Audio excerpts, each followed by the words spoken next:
Hello guys, welcome to the session of Programming Made Easy with AI and Visualization। जैसा कि आप जानते हो इस सीरीज में हम AI के लेटेस्ट टूल्स को यूज करते हुए और विजुअलाइजेशंस को यूज करते हुए अपनी प्रोग्रामिंग जर्नी को आसान बनाने वाले हैं, अपने प्रोग्रामिंग कॉन्सेप्ट्स को स्ट्रांग बनाने वाले हैं। लास्ट वीडियो में हमने देखा कि कैसे वेरिएबल्स मेमोरी में एग्जिस्ट करते हैं और अलग अलग प्रोग्रामिंग लैंग्वेजेस वेरिएबल्स वैल्यू को कैसे स्टोर करने वाले हैं, इस चीज को इंप्लीमेंट करती हैं। हमने देखा सी में वेरिएबल्स वैल्यू कैसे स्टोर कर रहे थे, वो एक अलग प्रोसेस था, अलग इंप्लीमेंटेशन थी, और पाइथन में ये बिल्कुल डिफरेंट इंप्लीमेंटेशन था। आज इस वीडियो में हम वेरिएबल से रिलेटेड ही एक और एस्पेक्ट को एक्सप्लोर करने वाले हैं, जिसे कहते हैं हम स्कोप।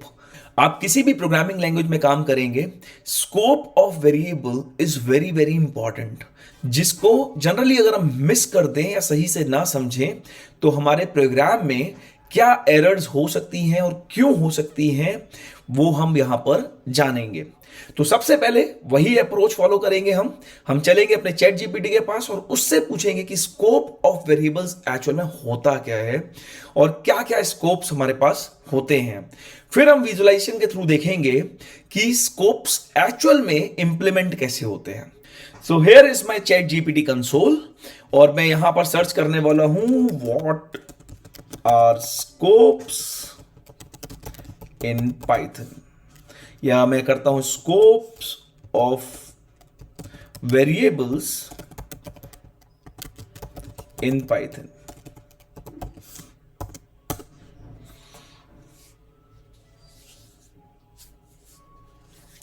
तो देखिए आंसर अगर आप पढ़ोगे इसको, in Python variables have either local scope और global scope, right. Local scope defined within a function and can only be accessed within that function.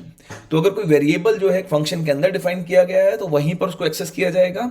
Global scope बोलता है defined outside of any function and can be accessed for any function in the code. काफी brief definition मेरे को यहां पे मिली है, मैं explore करने की कोशिश करता हूं। ओरेट मैं बोल देता हूं इसको, ठीक है। लेट्स सी अब मेरे को क्या डेफिनेशन देता है ये। अब थोड़ा सा डिटेल्स में जा रहा है, डिटेल्स में जाके मैं तो कह, a variable scope determines it's visibility and accessibility in the code. In Python a variable defined inside a function has a local scope and can only be accessed within that function. On the other hand, a variable defined outside any function has a global scope and can be accessed from any part of the code. Right? चलिए इसको हम एक बार देखते हैं। अब चलते हैं हम अपने विजुअलाइजर के पास। So here we have the visualizer running, right? अब हम चलते हैं चैट जीपीटी के पास। उसने जो कोड मेरे को दिया था उस कोड को एक बार यहां से कॉपी कर लेते हैं, राइट, और उसको अपने विजुअलाइजर में चलाने की कोशिश करते हैं। तो देखिए एक वेरिएबल, इसको कोड पहले प्रोग्राम को समझने की कोशिश करते हैं। x इक्वल्स टू 10 एक वेरिएबल असाइन किया। अभी क्योंकि फंक्शन के बाहर है, राइट, फंक्शन के बाहर, फंक्शन यहां पर जो है, यहां पर एक फंक्शन डिफाइन किया गया है और फंक्शन से बाहर है, तो इसका स्कोप आप देखिए कमेंट्स में यहां पर लिखा है ग्लोबल स्कोप है। ग्लोबल स्कोप कैसे होने वाला है वो हम देखेंगे। उसके बाद इस फंक्शन को कॉल किया जिसके अंदर एक वेरिएबल डिफाइंड है और उसका स्कोप क्या है, लोकल स्कोप है, लोकल टू द फंक्शन, इसको हम बोलते हैं इस तरीके से। फिर we have printed the value of x and y, जो दो वेरिएबल हमने प्रोग्राम में डिफाइन किए उनकी वैल्यूज को हम एक्स और वाई दोनों को प्रिंट कर रहे हैं। विजुअलाइज करता हूं, विजुअलाइज पे क्लिक किया। अब यहां पर एक एक करके देखिए, सबसे पहली लाइन जब एग्जीक्यूट हो एक्स इक्वल्स टू 10, तो अब राइट साइड पर ना थोड़ा ध्यान रखिएगा। यहां पर ये देखिए, मैंने जब राइट साइड पर यहां पर देखेंगे एक्स जो है इट इज 10, तो the value of x is 10। ये जो लेफ्ट हैंड साइड आप यहां देख रहे हो ये हमारा मेमोरी स्टैक होता है। जब भी हम प्रोग्राम को रन करते हैं तो जो भी वेरिएबल्स मेमोरी ऑक्यूपाई कर रहे हैं, राइट, जो भी ऑब्जेक्ट्स बन रहे हैं वो इस मेमोरी स्टैक में बनते हैं, फ्रेम्स बनते हैं इस स्टैक के अंदर। अब देखिए इस फंक्शन को हमने डिफाइन किया है, तो ये भी स्पेस लेगा, but this function has only been defined right now. तो foo is a variable which is pointing to this function, right? Now I am calling this function. जब हम इस फंक्शन को कॉल करते हैं तो क्या होता है, देखिए फंक्शन को जब कॉल किया तो ये एक और फ्रेम, एक और फ्रेम जो है वो मेमोरी में लोड हो जाता है, आपके स्टैक में लोड हो जाता है। तो देखिए जो प्रीवियस फ्रेम था अब ये ग्लोबल फ्रेम बन चुका है, और ये वाला जो फंक्शन है फू के corresponding, this frame is corresponding to the function foo जो आपने यहां कॉल किया है। आप यहां पर देख सकते हो ये जो नया फ्रेम बना है अभी फू के corresponding, right, this frame is corresponding to this function called. अब यहां पर जो देखिए आप इस फंक्शन के अंदर जो वेरिएबल मैंने डिफाइन किया हुआ है, when I've defined this function y equals to 20, ये मैंने कहां डिफाइन किया है, इस फंक्शन के अंदर। तो ये वेरिएबल का जो एलोकेशन होगा वो इस वाले फ्रेम के अंदर होगा। तो आप देख सकते हो लेफ्ट हैंड साइड पर जहां पर आपके पास स्टैक है, this is called memory stack. Stack के अंदर पहला एक फ्रेम लोड हो रखा है, और ये जो है ये डिफरेंट फ्रेम है। जैसे ही आपने फंक्शन को कॉल किया तो एक और फ्रेम मेमोरी में आपके स्टैक में लोड हो गया, राइट, और ये फ्रेम हमारे ग्लोबल फ्रेम से अलग है। अब जब ये फ्रेम लोड हो गया था तो क्योंकि आप देख सकते हैं यहां पे ये ब्लूइश हो रखा है और ये व्हाइट हो रखा है, तो this bluish is showing this is currently executing frame. तो करंट जो अभी फ्रेम आपका अवेलेबल है वो ये वाला फ्रेम है, ब्लू वाला, राइट। और जैसे ही हमने वेरिएबल बनाया है y इक्वल्स 20, तो ये वेरिएबल बनता है हमारा कहां पर, करंट फ्रेम के अंदर। कहां पर बना है ये वेरिएबल, करंट फ्रेम के अंदर, आप यहां देख सकते हो, ठीक है। अब जैसे ही मैंने y की वैल्यू को प्रिंट करता हूं तो ये कहां पर ढूंढेगा इस y की वैल्यू को, आप मुझे बताइए। It will look for the value of y in the current frame, it will look for the variable y in the current frame and from here it will fetch the value। तो इस case में value क्या print होनी चाहिए, the value of y variable in the current frame। और यहां पर जैसे ही मैं प्रिंट करता हूं तो y की वैल्यू प्रिंट हो जाती है। और देखिए जैसे ही ये फंक्शन, जब आपने फंक्शन को एग्जीक्यूट किया, उसकी सारी लाइंस एग्जीक्यूट हो गई, तो ये फंक्शन यहां से रिटर्न करेगा। रिटर्न करने का मतलब होता है जो वैल्यू, अगर कुछ वैल्यू रिटर्न करनी है तो वैल्यू रिटर्न करता है, अदरवाइज रिटर्न जब करता है कोई फंक्शन तो उस केस में वो उसका जो फ्रेम होता है, right, that is unloaded from the stack. तो आप यहां पर देखोगे जैसे ही फंक्शन रिटर्न करेगा, अभी रिटर्न कुछ नहीं कर रहा है तो रिटर्न टाइप क्या है, नन है, राइट। अब जैसे ही फंक्शन रिटर्न करेगा तो ये फ्रेम यहां से हट गया। आप देखिए जो फू फ्रेम वहां पे एग्जिस्ट कर रहा था, या जो फ्रेम फू फंक्शन के एग्जीक्यूशन के ड्यूरेशन में एग्जिस्ट कर रहा था, वो मेमोरी से बाहर निकल चुका है। अब जब वो फ्रेम बाहर निकला तो आपने देखा जो y वेरिएबल उस टाइम पे डिफाइन हुआ था वो वेरिएबल भी अब मेमोरी में एग्जिस्ट, आपकी करंट स्टैक में एग्जिस्ट नहीं करता है। अब आप मुझे बताइए कि अगर मैं y को एक्सेस करने की कोशिश करूंगा तो कहां ढूंढूंगा, I look for it into global frame, यहां पर इस ब्लू वाले फ्रेम में, राइट। और यहां पर y एग्जिस्ट नहीं करता, लेकिन x को अगर सर्च करूंगा तो x मिलेगा या नहीं मिलेगा, x मिलेगा, क्योंकि मैंने x को बाहर ही डिफाइन कर रखा था, फंक्शन के अंदर डिफाइन नहीं किया था, जिसकी वजह से ये हमेशा यहां पर एग्जिस्ट करेगा। अब देखिए यहां पर जो नेक्स्ट टू स्टेटमेंट्स हैं, print x and print y। Print x क्या करने वाला है, x को ढूंढेगा, पहले x वेरिएबल एग्जिस्ट करता है, यस, तो उसकी वैल्यू को प्रिंट कर देगा, उसने x की वैल्यू को प्रिंट कर दे। लेकिन जब आपने प्रिंट y किया, प्रिंट y क्या करेगा, y को पहले y को इस करंट फ्रेम में ढूंढेगा। क्या करंट फ्रेम में एग्जिस्ट करता है, no, it does not exist, right. तो इट विल रिपोर्ट एरर, यहां पर आप देख सकते हैं name error, name y is not defined. तो आपने देखा कि स्कोप क्या होता है कि एक वेरिएबल को आप कहां तक अपने प्रोग्राम में कहां कहां यूज कर सकते हो, उसकी विजिबिलिटी कहां कहां पर रहेगी, राइट, उसको हम बोलते हैं स्कोप। तो इस केस में हमने देखा कि x की जो विजिबिलिटी है या x की जो एक्सेस है वो पूरे प्रोग्राम में मैं कहीं से भी एक्सेस उसको कर सकता हूं, राइट। तो देखिए मैं एक और फंक्शन यहां बनाता हूं, मैं आपको दिखाता हूं, मैं बनाता हूं एक और फंक्शन यहां पर, लेट मी एडिट दिस, ठीक है। यहां से देखिए अगर मैंने प्रिंट x किया होता तो x की वैल्यू मुझे यहां पर मिल गई होती, राइट। एक और फंक्शन बनाते हैं, डेफ, ये सेकेंड फंक्शन है मेरा, और यहां पर मैं प्रिंट करता x की वैल्यू और प्रिंट करता y की वैल्यू। और इस फंक्शन को हम कॉल कर देते हैं यहां पर सेकेंडरी फंक्शन, यहां कॉल कर देते हैं इसको। तो चलिए अब यहां पर देखते हैं, इसको विजुअलाइजेशन पे क्लिक करते हैं। तो यहां पर देखिए x इक्वल्स टू 10 मैं लिखता, जब मैं x इक्वल्स टू 10 लिखता हूं इसका मतलब मैं एक वेरिएबल बनाना चाहता हूं जिसकी वैल्यू 10 है, और ये वेरिएबल मेरा बन गया यहां पर ग्लोबल फ्रेम के अंदर। अब मैंने फंक्शन डिफाइन किया फू, ये फंक्शन बन गया। ये सेकेंडरी फंक्शन डिफाइन किया, सेकेंडरी फंक्शन बन गया। ये फंक्शंस अभी एग्जिस्ट कर रहे हैं बिकॉज मेन फ्रेम में यानी ग्लोबल फ्रेम में ये एग्जिस्ट करते हैं।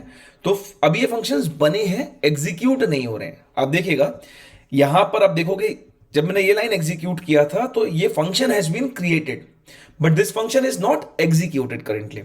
लेकिन जब हम यहां पर इस फंक्शन को कॉल कर रहे हैं अब इसका एग्जीक्यूशन शुरू होगा।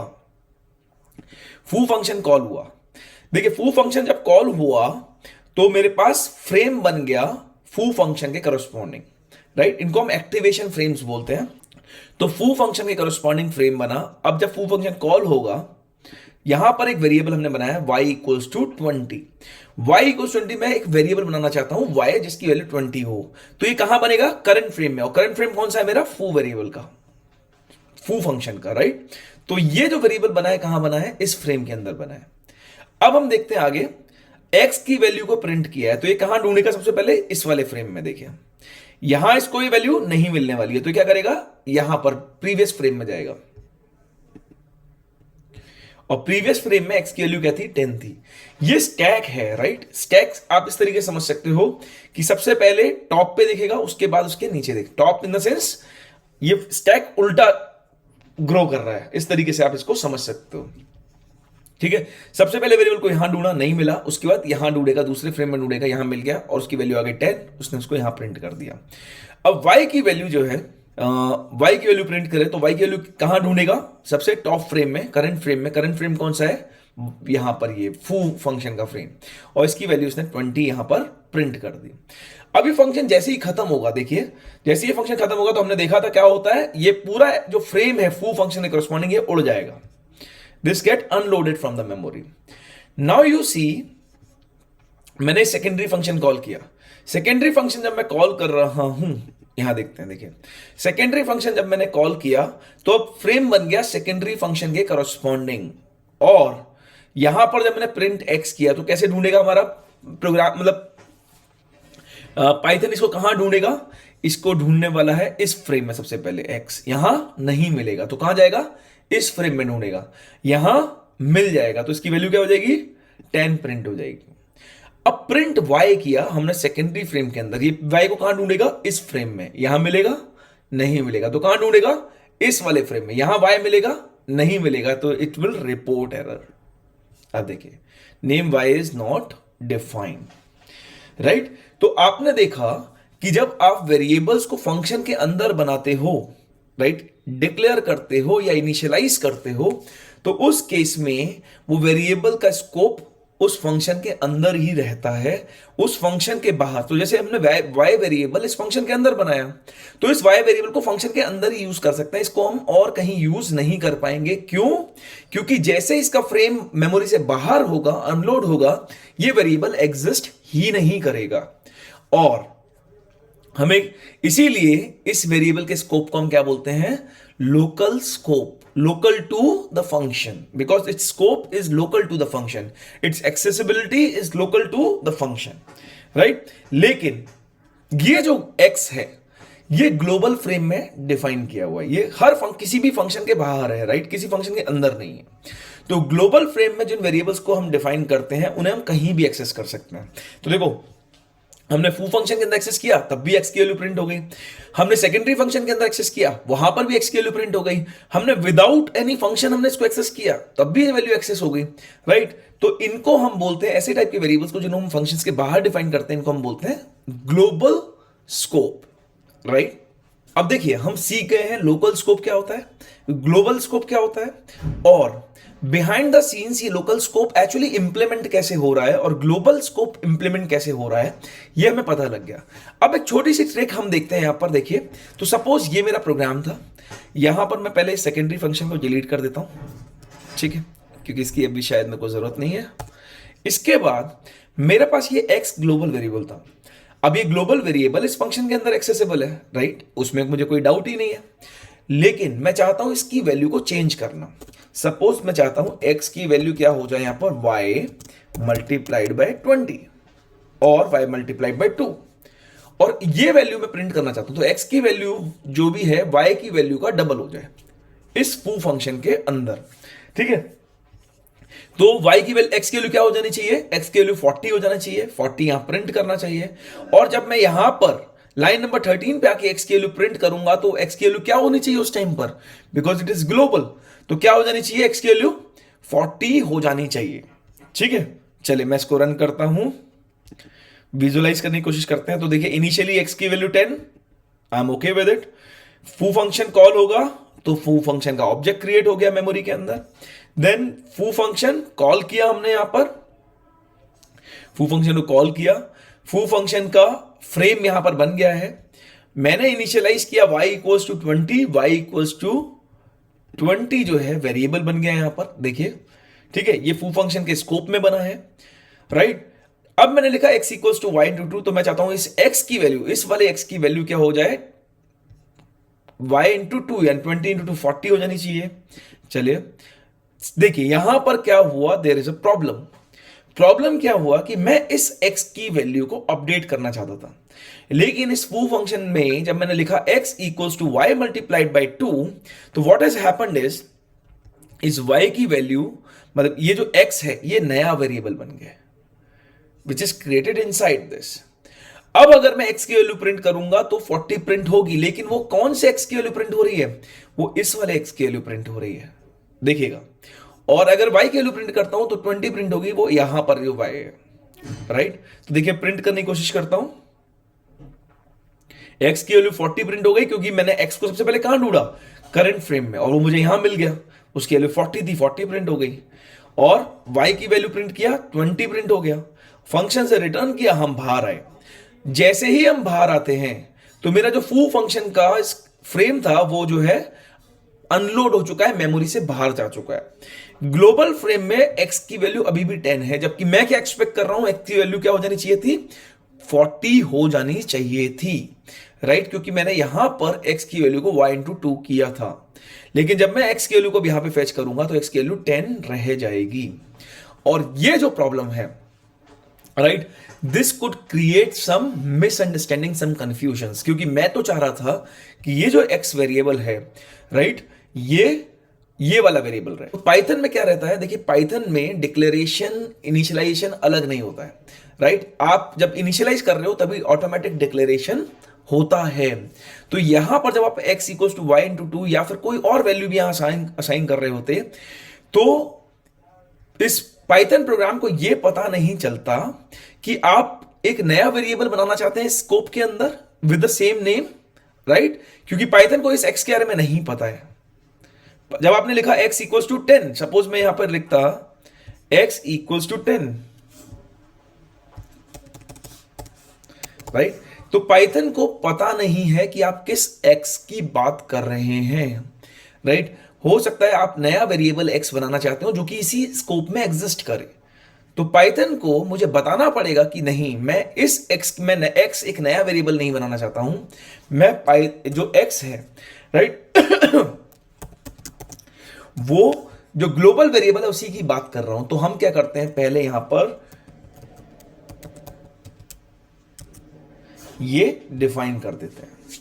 तो जब भी आपको ग्लोबल वेरिएबल यूज करना है लोकल स्कोप में, तो आपको बताना पड़ेगा अपने फंक्शन को कि जिस x की मैं बात कर रहा हूं, जिस वेरिएबल की मैं बात कर रहा हूं, वो ग्लोबल वेरिएबल है, राइट। अब देखिए इसको मैं एग्जीक्यूट करता हूं एक बार।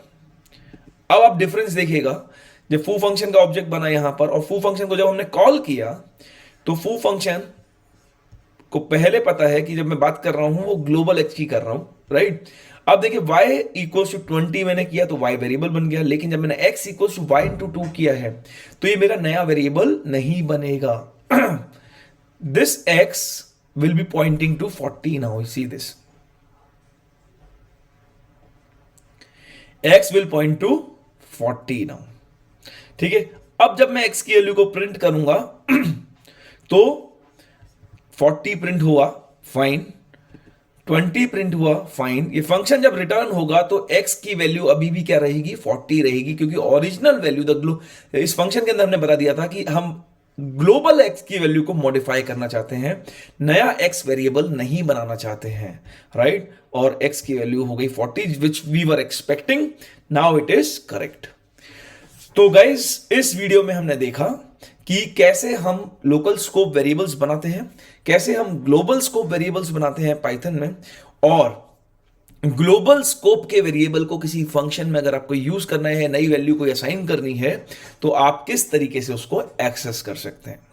आई होप वीडियो आपको पसंद आया होगा। आप ट्राई करके देखिएगा, खुद कुछ एग्जाम्पल्स के साथ प्ले करने की कोशिश कीजिएगा, और अगर कोई कंफ्यूजन है तो कमेंट बॉक्स में जरूर बताइएगा। वीडियो अच्छा लगे तो लाइक कीजिएगा, सब्सक्राइब कीजिए, अगर आप चाहते हैं ऐसे वीडियोस हम आपके लिए बनाते रहें। Thank you guys, thank you very much.